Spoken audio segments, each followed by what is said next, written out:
नमस्कार दोस्तों, अगर आप शिक्षक भर्तियों की तैयारी कर रहे हैं जैसे सीटेट हो, रीट हो, एचटेट हो, यूपी टेट हो या किसी भी स्टेट की टेट भर्तियां हो, फर्स्ट ग्रेड हो, सेकंड ग्रेड हो, तो आप सभी का मैं स्वागत करता हूं आपके अपने YouTube channel Kuchaman online classes पर।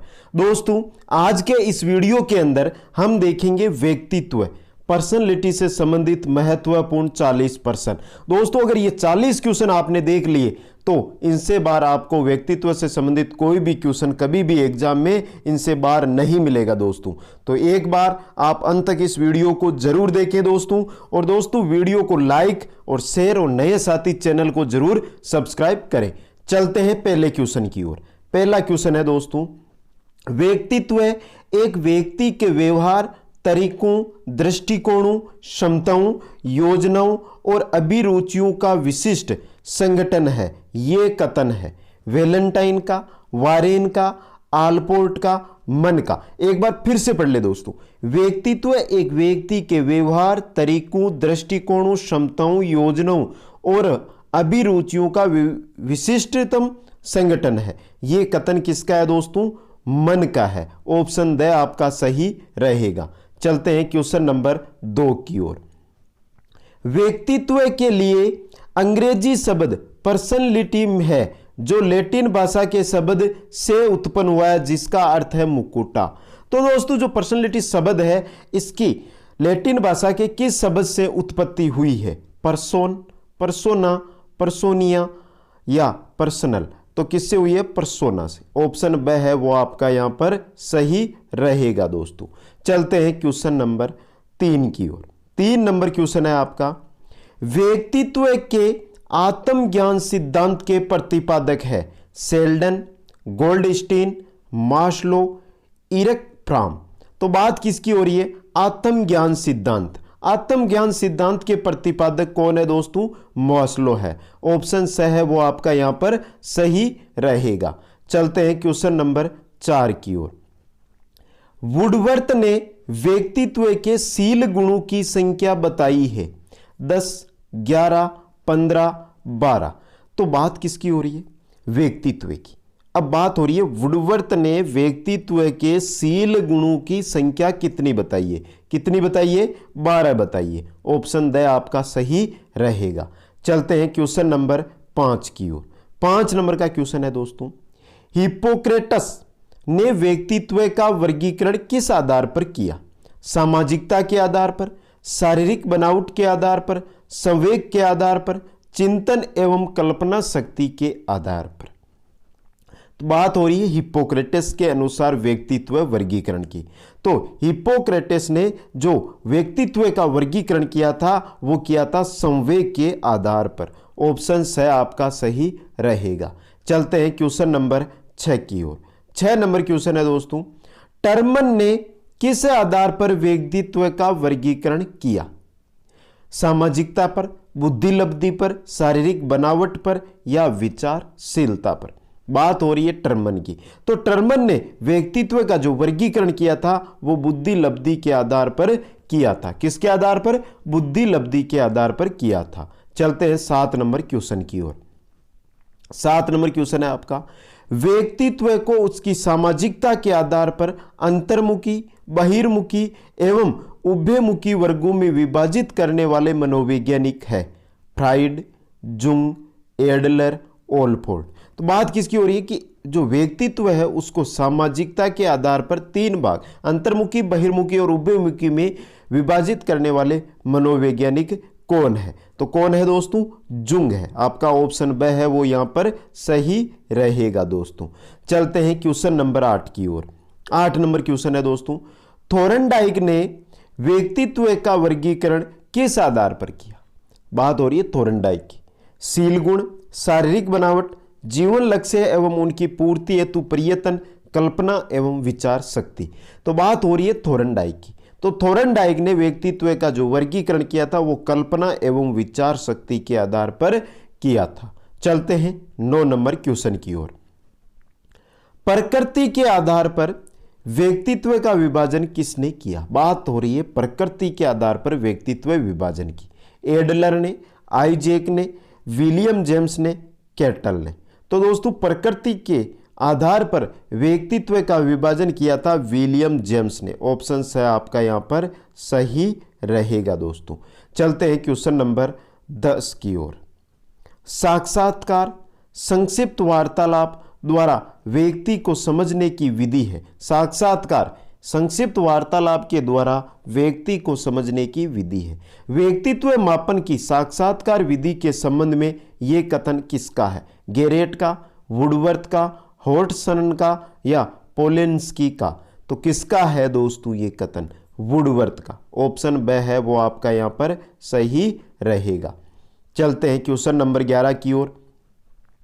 व्यक्तित्व मापन की प्रश्नावली विधि में जब प्रश्नों के उत्तर हाँ या नहीं में देने होते हैं तो ये कहलाती है। हाँ या ना में जब प्रश्नों के उत्तर देने रहते हैं प्रश्नावली विधि में तो क्या कहलाती है? बंद प्रश्नावली, खुली प्रश्नावली, सचित्र प्रश्नावली, मिश्रित प्रश्नावली।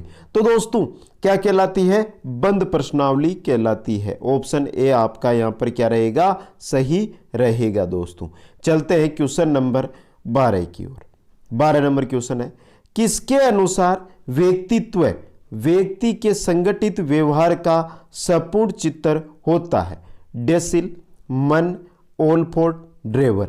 बात किसकी हो रही है कि व्यक्तित्व व्यक्ति के संगठित व्यवहार का संपूर्ण चित्र होता है। किसके अनुसार? तो किसके अनुसार? डेसिल के अनुसार दोस्तों। ऑप्शन ए है वो आपका सही है। चलते हैं 13 नंबर क्वेश्चन की ओर। कैरेक्टर एंड पर्सनैलिटी नामक पुस्तक किसने लिखी? गार्डन एवं मर्फी ने, पोलेंस्की ने, वुडवर्थ ने, थॉर्प एवं समलर ने। तो दोस्तों कैरेक्टर एंड पर्सनैलिटी जो पुस्तक है ये किसने लिखी थी? पोलेंस्की ने। ऑप्शन ब आपका सही रहेगा यहाँ पर। चलते हैं 14 नंबर क्वेश्चन की ओर। व्यक्तित्व मापन की किस विधि में किसी समूह के व्यक्तियों में से पहली पसंद का व्यक्ति चुनने के लिए कहा जाता है? रेटिंग स्केल, प्रश्नावली, निरीक्षण विधि, समाजमिति। तो किस विधि में कहा जाता है दोस्तों? समाजमिति विधि में। ऑप्शन आपका द सही रहेगा। चलते हैं क्वेश्चन नंबर 15 की ओर। बाल्यावस्था में बालक का व्यक्तित्व होता है बहिर्मुखी, अंतर्मुखी, उभयमुखी, शर्मिला। बात हो रही है बाल्यावस्था की। तो बाल्यावस्था के अंदर बालक का जो व्यक्तित्व है वो बहिर्मुखी होता है। ऑप्शन ए आपका सही रहेगा। चलते हैं 16 नंबर क्वेश्चन की ओर। पर्सनैलिटी शब्द उत्पत्ति हुई है। ये क्वेश्चन पहले भी आ चुका है दोस्तों, फिर से रिपीट हो रहा है क्योंकि बहुत बार पूछा गया क्वेश्चन है इसलिए। तो दोस्तों जो पर्सनैलिटी शब्द है इसकी उत्पत्ति हुई है लैटिन भाषा के शब्द, और शब्द आपका कौन सा है? पर्सोना। ऑप्शन ए आपका सही रहेगा। चलते हैं 17 नंबर क्वेश्चन की ओर। हर्मन रोसा परीक्षण का निर्माण कब हुआ? दोस्तों इसमें तो आपको पहले से आंसर है, उस पर टिक किया हुआ है तो बता ही देता हूं। 1921 के अंदर हर्मन रोसा जो परीक्षण है उसका निर्माण हुआ था। ऑप्शन ए आपका यहां पर दिया हुआ है, सही आंसर है दोस्तों। चलते हैं 18 नंबर क्वेश्चन की ओर। 18 नंबर क्वेश्चन है दोस्तों, जुंग ने व्यक्तित्व का सिद्धांत दिया है विश्लेषणात्मक सिद्धांत, मनोविश्लेषणात्मक सिद्धांत, स्व सिद्धांत, व्यक्ति विज्ञान सिद्धांत। बात हो रही है जुंग। तो जुंग ने व्यक्तित्व का कौन सा सिद्धांत दिया था? मनोविश्लेषणात्मक सिद्धांत दिया था दोस्तों। ऑप्शन ब आपका सही रहेगा। चलते हैं क्वेश्चन नंबर 19 की ओर। अतीन्द्रिय बालक होते हैं सचेत, भावात्मक, विनम्र, दानात्मक। तो बात हो रही है अतीन्द्रिय जो बालक होते हैं वो कैसे होते हैं? कैसे होते हैं? भावात्मक होते हैं दोस्तों। ऑप्शन ब आपका सही रहेगा। चलते हैं 20 नंबर क्वेश्चन की ओर। वांछित व्यक्तित्व होता है अंतर्मुखी, बहिर्मुखी, स्वेगीय स्तर या मस्तमौलीय। वांछित व्यक्तित्व की बात हो रही है तो वांछित व्यक्तित्व होता है स्वेगीय स्तर। ऑप्शन आपका सही रहेगा। चलते हैं क्वेश्चन नंबर 21 की ओर। 21 नंबर क्वेश्चन है दोस्तों आपका, प्रासंगिक अंतर्बोध परीक्षण का निर्माण कब हुआ? 1935 में, 1976 में, 1984 में, 1920 में। बात हो रही है प्रासंगिक जो अंतर्बोध है परीक्षण है, अंतर्बोध परीक्षण, उसका निर्माण कब हुआ? 1935 के अंदर इसका निर्माण हुआ था दोस्तों। चलते हैं क्वेश्चन नंबर 22 की ओर। हमारे मस्तिष्क का चेतन भाग होता है 1/10 भाग, 2/9 भाग, 3/10 भाग, 5/10 भाग। बात किसकी हो रही है? चेतन भाग की। तो चेतन भाग कितना होता है दोस्तों? 1/10 भाग होता है। ऑप्शन ए आपका सही रहेगा। चलते हैं 23 नंबर क्वेश्चन की ओर। प्रेक्षेपण शब्द का प्रथम प्रयोग किसने किया?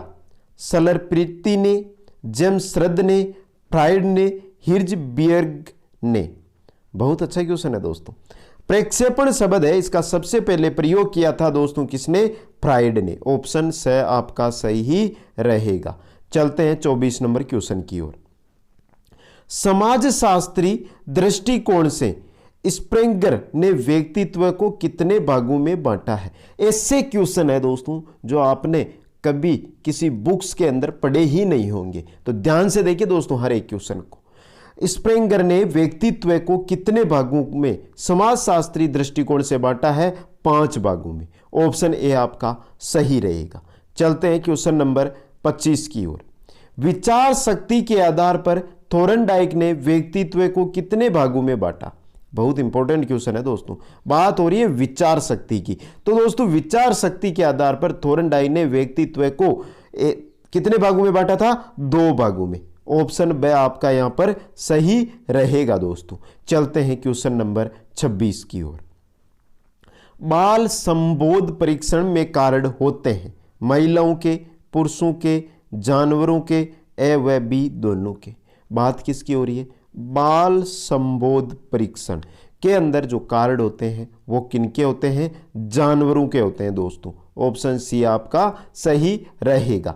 चलते हैं क्वेश्चन नंबर 27 की ओर। जीवन मूल प्रवृत्ति व मृत्यु प्रवृत्ति फ्राइड के अनुसार प्रतीक है। जीवन की मूल प्रवृत्ति व मृत्यु प्रवृत्ति फ्राइड के अनुसार प्रतीक है अनुभव व भावना की, निर्माण व विध्वंस की, ऊर्जा व विनाश की, इच्छा व अनिच्छा की। तो किसकी है दोस्तों? ऊर्जा व विनाश की। ऑप्शन सी आपका सही रहेगा। बहुत इंपॉर्टेंट क्वेश्चन है दोस्तों, ध्यान से पढ़ ले एक बार इस क्वेश्चन को, स्क्रीनशॉट ले ले, बहुत इंपॉर्टेंट क्वेश्चन है दोस्तों। चलते हैं क्वेश्चन नंबर 28 की ओर। समाज मिति विधि के प्रवर्तक है मोरेनो, वुंट, युंग, केटल। बात किसकी हो रही? समाज मिति विधि के प्रवर्तक की। तो समाज मिति जो विधि है इसके प्रवर्तक कौन है दोस्तों? मोरेनो है। ऑप्शन ए आपका सही रहेगा। चलते हैं क्वेश्चन नंबर 29 की ओर। 29 नंबर क्वेश्चन है दोस्तों, व्यक्तित्व को परिभाषित करने वाले कारक बुद्धि, पहला हो गया बुद्धि, अभिरुचि, अभिप्रेरणा, अभिवृत्ति, महत्वाकांक्षा इत्यादि किस प्रकार के कारक है? सोशल, बायोलॉजिकल, साइकोलॉजिस्ट या जन्मजात। आपको कारक कौन कौन से? बुद्धि, अभिरुचि, अभिप्रेरणा, अभिवृत्ति, महत्वाकांक्षा। तो ये किस प्रकार का है जो व्यक्तित्व को परिभाषित करते हैं? किस प्रकार के कारक है ये? साइकोलॉजिस्ट। ऑप्शन सी आपका सही रहेगा। चलते हैं क्वेश्चन नंबर 30 की ओर। फ्राइड के अनुसार मन का लघुतम उपखंड कौन सा है? अर्धचेतन, चेतन, अचेतन, कोई नहीं। फ्राइड के अनुसार मन का जो लघुतम भाग है वो कौन सा होता है? तो दोस्तों फ्राइड के अनुसार मन का जो लघुतम भाग है वो कौन सा होता है? चेतन होता है दोस्तों, चेतन मन। चलते हैं क्वेश्चन नंबर 31 की ओर। प्रतिभाशाली बालक, टैलेंटेड चाइल्ड की बुद्धि लब्धि होती है 120 से अधिक, 100 से कम, 140 से अधिक, 100 से अधिक। बात हो रही है किसकी? प्रतिभाशाली, जो टैलेंटेड होते हैं, जिनको एक बार बता दो कभी भूलते नहीं है, तो उनकी जो बुद्धि लब्धि होती है वो 140 से अधिक होती है, 140 प्लस होती है दोस्तों। और हमारी जो बुद्धि लब्धि है वो है दोस्तों 90 के लगभग, 70 से 90 के लगभग हम जी रहे हैं अभी। अगर 140 की बुद्धि लब्धि होती तो आज हम भी कुछ बड़ा बन सकते थे। चलते हैं क्वेश्चन नंबर 32 की ओर। व्यक्तिगत विभिन्नताओं के बारे में सर्वप्रथम अध्ययन किस मनोवैज्ञानिक ने किया था? गाल्टन ने, ड्रेवर ने, बर्ट ने, वाटसन ने। बात किसकी हो रही है? व्यक्तिगत विभिन्नताओं। तो व्यक्तिगत विभिन्नताओं के बारे में सर्वप्रथम अध्ययन किया था दोस्तों गाल्टन ने। ऑप्शन ए आपका सही रहेगा। चलते हैं 33 नंबर क्वेश्चन की ओर। मापन किया जाने वाला व्यक्तित्व का प्रत्येक पहलू व्यक्तिक भिन्नता का अंश है, कथन है। किसका है दोस्तों ये कथन? स्किनर का, टाइलर का, हरीमेन का, ड्रेवर का। तो ये कथन किसका है दोस्तों? कि मापन किया जाने वाला व्यक्तित्व का प्रत्येक पहलू व्यक्तिक भिन्नता का अंश है। तो दोस्तों ये कथन किसका है? स्किनर का है। ऑप्शन ए आपका यहां पर सही रहेगा। चलते हैं क्वेश्चन नंबर 34 की ओर। व्यक्तित्व को प्रभावित करने वाला कारक है आंतरिक कारक, बाह्य कारक, दोनों, कोई नहीं। बात किसकी हो रही है? प्रभावित करने वाला कारक है। तो दोस्तों व्यक्तित्व को आंतरिक कारक भी और बाह्य कारक भी दोनों प्रभावित करते हैं। ऑप्शन से आपका सही रहेगा। चलते हैं क्वेश्चन नंबर 35 की ओर। व्यक्तित्व की सर्वश्रेष्ठ परिभाषा किसने दी? बहुत अच्छा क्वेश्चन है दोस्तों। जुंग ने दी, आल्पोर्ट ने दी, सेल्डन ने दी या क्रेसमर ने दी? तो व्यक्तित्व की जो सर्वश्रेष्ठ परिभाषा है दोस्तों वो किसने दी थी? आल्पोर्ट ने। ऑप्शन बी आपका सही रहेगा दोस्तों। चलते हैं 36 नंबर क्वेश्चन की ओर। जुंग ने व्यक्तित्व के कितने प्रकार बताए? 2, 3, 4, 5। तो जुंग ने व्यक्तित्व के कितने प्रकार बताए थे? तो जुंग ने व्यक्तित्व के कितने? 3 प्रकार बताए थे दोस्तों। चलते हैं 37 नंबर क्वेश्चन की ओर। व्यक्तित्व का सर्वश्रेष्ठ वर्गीकरण किसने किया? जुंग ने, आल्पोर्ट ने, सेल्डन ने, क्रेसमर ने। तो दोस्तों जुंग ने सर्वश्रेष्ठ वर्गीकरण किया था व्यक्तित्व का और व्यक्तित्व के 3 प्रकार बताए थे दोस्तों। चलते हैं क्वेश्चन नंबर 38 की ओर। CAT में कुल कार्ड की संख्या कितनी है? 10, 20, 30, 40। CAT में जो कुल कार्ड की संख्या होती है दोस्तों वो कितनी होती है? आपके 30 होती है दोस्तों। ऑप्शन से आपका सही रहेगा दोस्तों। ज्यादा अंदर मत घुसना, क्वेश्चन यही पूछा जाता है CAT में कार्डों की संख्या कितनी होती है, यही क्वेश्चन इससे बार बार पूछा जा रहा है। चलते हैं 39 नंबर क्वेश्चन की ओर। 3 से 11 वर्ष तक के बालकों के लिए सर्वश्रेष्ठ व्यक्तित्व का कौन सा परीक्षण होता है? CAT, TAT, IBT, SCT। बात हो रही है 3 से 11 वर्ष। 3 से जो 11 वर्ष का बालक है उसके व्यक्तित्व, सर्वश्रेष्ठ व्यक्तित्व का परीक्षण कौन सा है? तो वो है दोस्तों आपके CAT। ऑप्शन ए आपका सही है दोस्तों। चलते हैं 40 नंबर क्वेश्चन की ओर। इसके बाद एक क्वेश्चन और है दोस्तों, 41 क्वेश्चन है टोटल। तो प्रेक्षेपण शब्द का जनक किसको कहते हैं? जो प्रेक्षेपण शब्द है इसका जनक किसको कहा जाता है? जुंग को, फ्राइड को, ओल्पर्ड को, वुंट को। तो दोस्तों प्रेक्षेपण शब्द ये पहले भी आ चुका क्वेश्चन है दोस्तों। प्रेक्षेपण शब्द का जनक किसको कहा जाता है? प्रेक्षेपण शब्द का जनक है दोस्तों वो फ्राइड को कहा जाता है। चलते हैं क्वेश्चन नंबर 41 की ओर।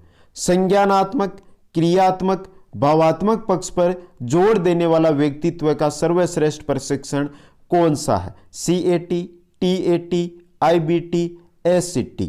तो दोस्तों संज्ञानात्मक, क्रियात्मक, भावात्मक पक्ष पर जोर देने वाला व्यक्तित्व का सर्वश्रेष्ठ प्रशिक्षण होता है IBT। ऑप्शन है आपका सही रहेगा।